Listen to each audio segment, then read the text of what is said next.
So in this part 2, it's gonna be don't shake the hand. Don't shake the hand. Don't shake the devil's hand. So this one is a don't shake it. So most people are like, well, most people today's world are not very religious anymore. I forgot the name of it, but there's a name for these type of people. And I read an article say if this was a religious group, they would be the largest religious group. It's not atheist. It's another fancy word for people who don't believe in God or any type of religion. And there's so many people that don't believe in God or any other religion at all. And that's really sad. And what is happening is that a lot of people don't believe there is no God.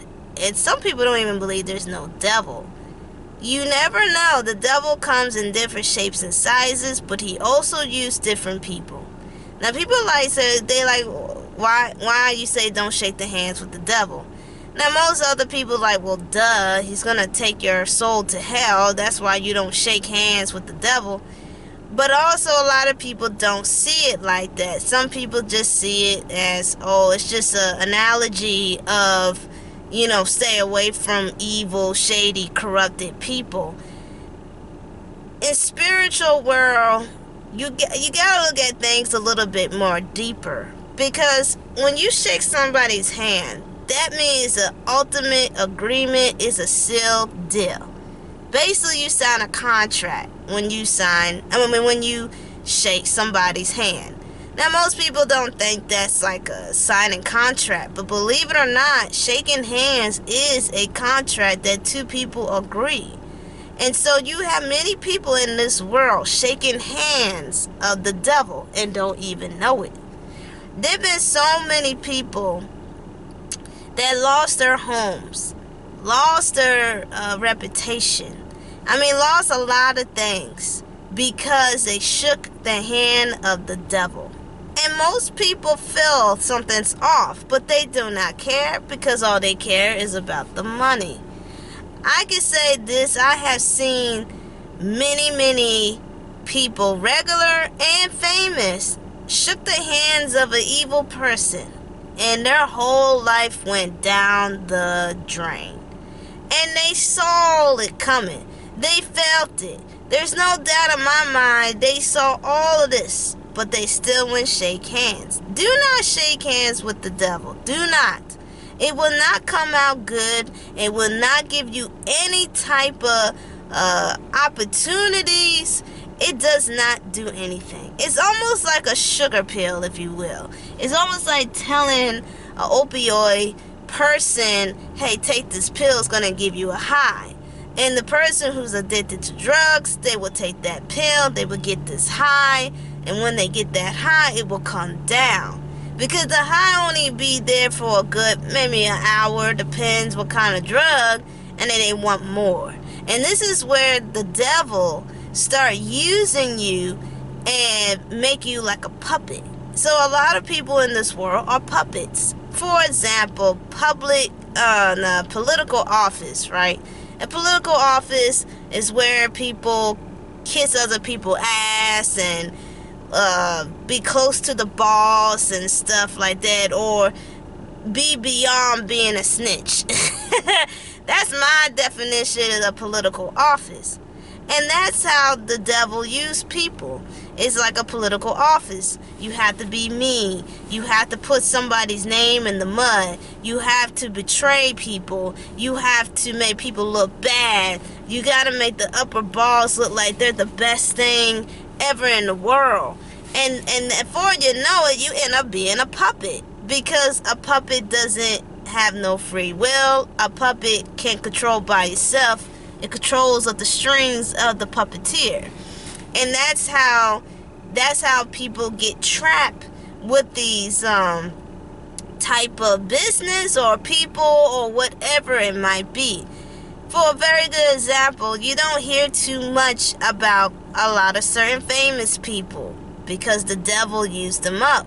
Meaning people or spiritually they probably did, sold their soul to the devil. And the devil will collect if you do that.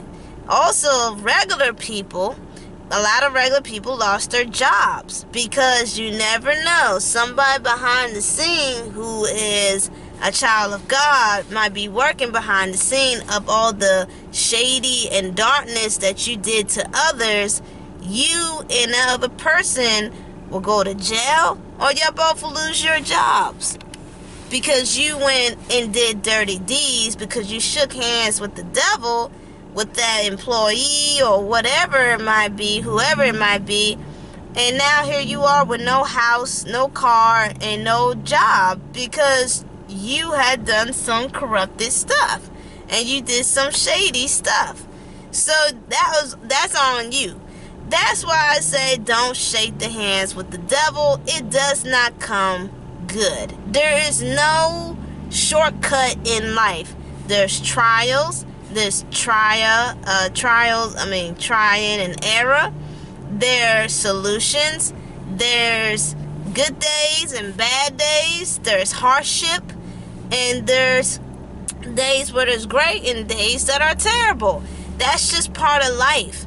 Life, it has to be a struggle kind of thing because we have to learn from all these issues, problems, and solutions of everyday life. We have to figure out how to correct our mistakes and how we solve our mistakes and how we correct the problems that we live today, right? And that's all part of life. But it seems like people want the good life 24/7, 365 days out of the week. And the way how they can get that is to shake the devil's hand. Do not shake the devil's hand.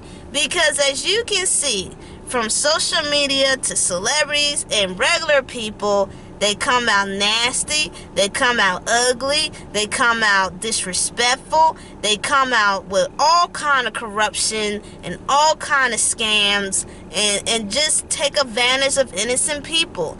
Your reputation's going to tear down to the ground and you're not going to get back up. And guess what the devil going to do? He going to walk away. He gonna leave you. But God never leave us, and Jesus never forsaken us. He will pick us up, brush us off, and hold our hand and say, here, let me guide you to the right direction. That devil don't give a rat ass about you, not one bit. He doesn't care. All he cares about you doing his wicked deeds and his evil deeds are spread across this world. And sadly to say, many people have done it. But when things get too hot, or when you get about to be caught, the devil flee and disappear. And people sit there and be dumbfounded because that sugar high, well, yeah, we could say sugar high, but that sugar high got so high that you didn't realize you're surrounded by many demons, you're surrounded by many fake people, and then you're worst of all, you were surrounded by people who were about to take you down. And you had no idea because you were so on a cloud nine, you wasn't paying attention what's going on earth. And that's why I say do not shake the devil's hand. That's why I said don't shake it. Don't shake it. Because it's not good. There is no opportunity shaking the devil's hand. None whatsoever. None whatsoever. There's no good guarantee you will be successful. No. Most people say, Jasmine, well, I don't know. It seems like it's good for a minute. No. You don't understand. It's never good for a minute. It's never good, period. You just don't shake somebody who is corrupted, evil, denial, disgusting, terrible human being who want to tear people down, who want to use people, who want to take advantage of people, who use people as products. People use them as like a pet or something. There are some sick motherfuckers in this world. And if you shake your hand with these type of individuals, you might as well walk with a gift basket down to hell, because you know your morals, you know from right from wrong, you know what you shouldn't be doing, what you should be doing. Now y'all like, well, Jasmine, what about you? You damn best believe I am staying far away from people like that. I'm not famous on YouTube yet. I'm not popular on podcasts, but I'm still going to keep working at it. I'm still going to keep doing what I have to do. The friends have come and gone, and my friendship is like that small. So in other words, I learn from my mistakes, the people who I surrounded with, because I want to be around with enlightenment people, positive people, people who are ambitious and motivated and love people, who they are and what they're about. And I'm going to come back with my part 3, the last part.